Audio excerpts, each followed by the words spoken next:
इतिश्री channel पर आपका स्वागत है। नमस्कार दोस्तों, आप सभी को गणेश चतुर्थी की हार्दिक शुभकामनाएं।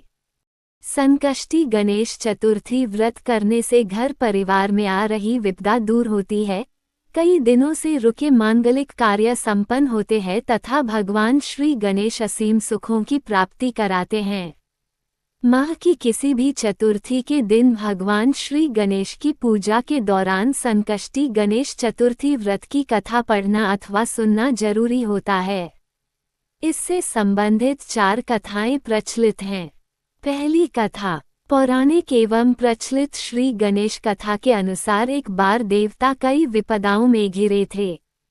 तब वो मदद मांगने भगवान शिव के पास आए। उस समय शिव के साथ कार्तिकेय तथा गणेश जी भी बैठे थे। देवताओं की बात सुनकर शिव जी ने कार्तिकेय व गणेश जी से पूछा कि तुम में से कौन देवताओं के कष्टों का निवारण कर सकता है। तब कार्तिकेय व गणेश जी दोनों ने ही स्वयं को इस कार्य के लिए सक्षम बताया। इस पर भगवान शिव ने दोनों की परीक्षा लेते हुए कहा कि तुम दोनों में से जो सबसे पहले पृथ्वी की परिक्रमा करके आएगा वही देवताओं की मदद करने जाएगा। भगवान शिव के मुख से यह वचन सुनते ही कार्तिकेय अपने वाहन मोर पर बैठकर पृथ्वी की परिक्रमा के लिए निकल गए, परंतु गणेश जी सोच में पड़ गए कि वह चूहे के ऊपर चढ़कर सारी पृथ्वी की परिक्रमा करेंगे तो इस कार्य में उन्हें बहुत समय लग जाएगा। तभी उन्हें एक उपाय सूझा। गणेश अपने स्थान से उठे और अपने माता पिता की 7 बार परिक्रमा करके वापस बैठ गए। परिक्रमा करके लौटने पर कार्तिकेय स्वयं को विजेता बताने लगे।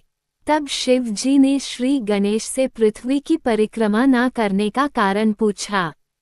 तब गणेश ने कहा, माता पिता के चरणों में ही समस्त लोक हैं। ये सुनकर भगवान शिव ने गणेश जी को देवताओं के संकट दूर करने की आज्ञा दी। इस प्रकार भगवान शिव ने गणेश जी को आशीर्वाद दिया कि चतुर्थी के दिन जो तुम्हारा पूजन करेगा और रात्रि में चंद्रमा को अर्घ्य देगा उसके तीनों ताप यानी दैहिक ताप, दैविक ताप तथा भौतिक ताप दूर होंगे।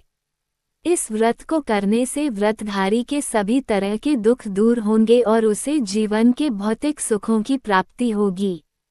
चारों तरफ से मनुष्य की सुख समृद्धि बढ़ेगी, पुत्र पौत्रादि धन ऐश्वर्य की कमी नहीं रहेगी। गणेश चतुर्थी व्रत की दूसरी कथा। एक समय की बात है, राजा हरिश्चंद्र के राज्य में एक कुम्हार था। वह मिट्टी के बर्तन बनाता, लेकिन वे कच्चे रह जाते थे। एक पुजारी की सलाह पर उसने इस समस्या को दूर करने के लिए एक छोटे बालक को मिट्टी के बर्तनों के साथ आंवा में डाल दिया। उस दिन संकष्टी चतुर्थी का दिन था। उस बच्चे की मां अपने बेटे के लिए परेशान थी। उसने गणेश जी से बेटे की कुशलता की प्रार्थना की।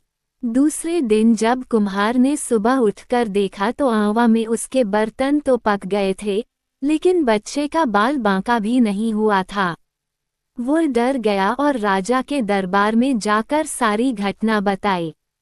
इसके बाद राजा ने उस बच्चे और उसकी मां को बुलवाया तो मां ने सभी तरह के विघ्न को दूर करने वाली संकष्टी चतुर्थी का वर्णन किया। इस घटना के बाद से महिलाएं संतान और परिवार के सौभाग्य के लिए संकट चौथ का व्रत करने लगीं। तीसरी कथा। एक समय की बात है कि विष्णु भगवान का विवाह लक्ष्मी जी के साथ निश्चित हो गया। विवाह की तैयारी होने लगी।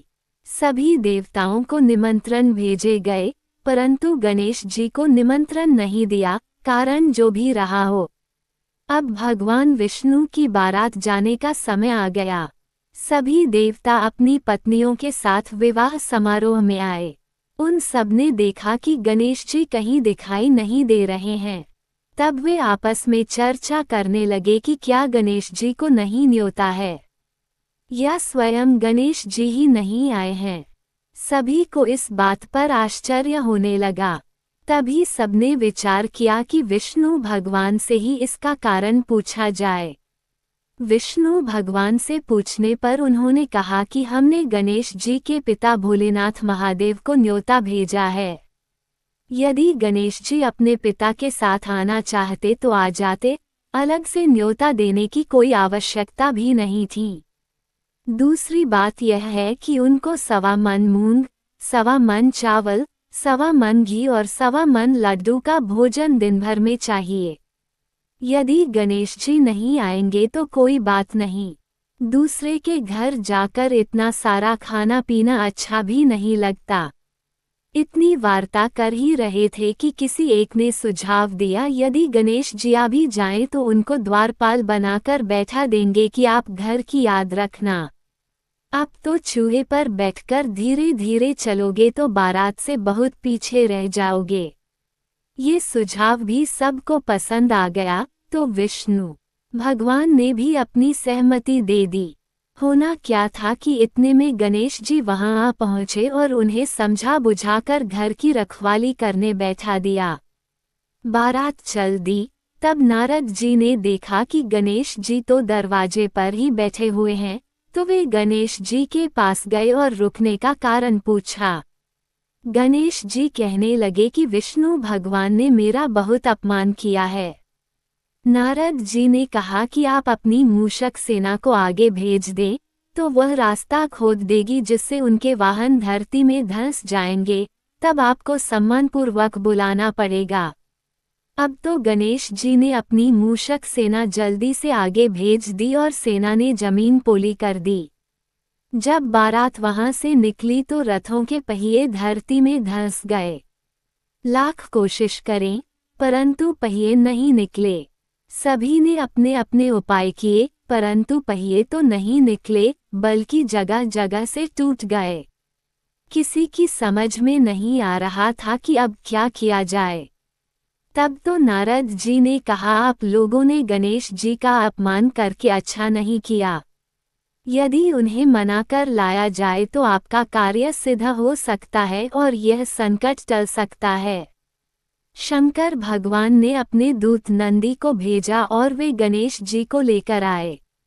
गणेश जी का आदर सम्मान के साथ पूजन किया, तब कहीं रथ के पहिए निकले। अब रथ के पहिए निकल को गए, परंतु वे टूट फूट गए, तो उन्हें सुधारे कौन? पास के खेत में खाती काम कर रहा था, उसे बुलाया गया। खाती अपना कार्य करने के पहले श्री गणेशाय नमः कहकर गणेश जी की वंदना मन ही मन करने लगा। देखते ही देखते खाती ने सभी पहियों को ठीक कर दिया।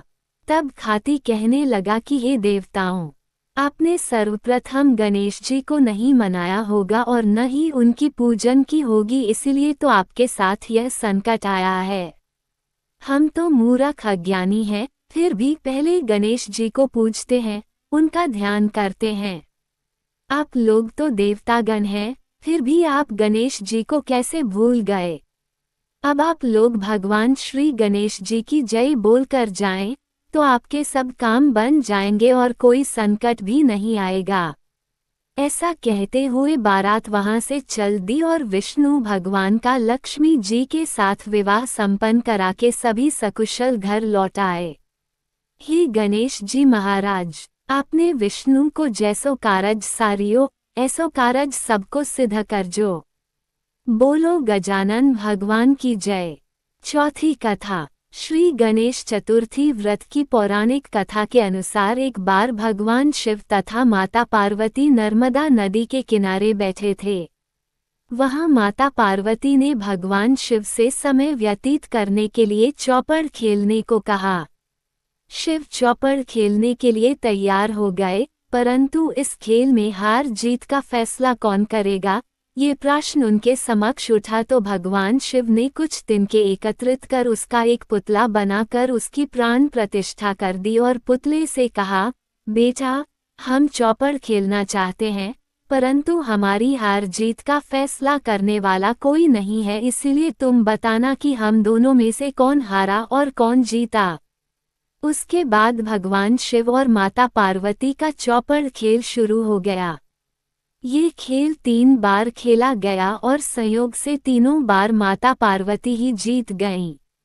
खेल समाप्त होने के बाद बालक से हार जीत का फैसला करने के लिए कहा गया तो उस बालक ने महादेव को विजयी बताया। ये सुनकर माता पार्वती क्रोधित हो गईं और क्रोध में उन्होंने बालक को लंगड़ा होने, कीचड़ में पड़े रहने का श्राप दे दिया। बालक ने माता पार्वती से माफी मांगी और कहा कि यह मुझसे अज्ञानतावश ऐसा हुआ है, मैंने किसी द्वेष भाव में ऐसा नहीं किया। बालक द्वारा क्षमा मांगने पर माता ने कहा, यहाँ गणेश पूजन के लिए नागकन्याएं आएंगी, उनके कहे अनुसार तुम गणेश व्रत करो, ऐसा करने से तुम मुझे प्राप्त करोगे। ये कहकर माता पार्वती शिव के साथ कैलाश पर्वत पर चली गईं। 1 वर्ष के बाद उस स्थान पर नागकन्याएं आईं। तब नागकन्याओं से श्री गणेश के व्रत की विधि मालूम करने पर उस बालक ने 21 दिन लगातार गणेश जी का व्रत किया। उसकी श्रद्धा से गणेश जी प्रसन्न हुए। उन्होंने बालक को मनोवांछित फल मांगने के लिए कहा। उस पर उस बालक ने कहा, हे विनायक, मुझमें इतनी शक्ति दीजिए कि मैं अपने पैरों से चलकर अपने माता पिता के साथ कैलाश पर्वत पर पहुंच सकूं और वे ये देख प्रसन्न हों। तब बालक को वरदान देकर श्री गणेश अंतर्ध्यान हो गए। इसके बाद वह बालक कैलाश पर्वत पर पहुंच गया और कैलाश पर्वत पर पहुंचने की अपनी कथा उसने भगवान शिव को सुनाई।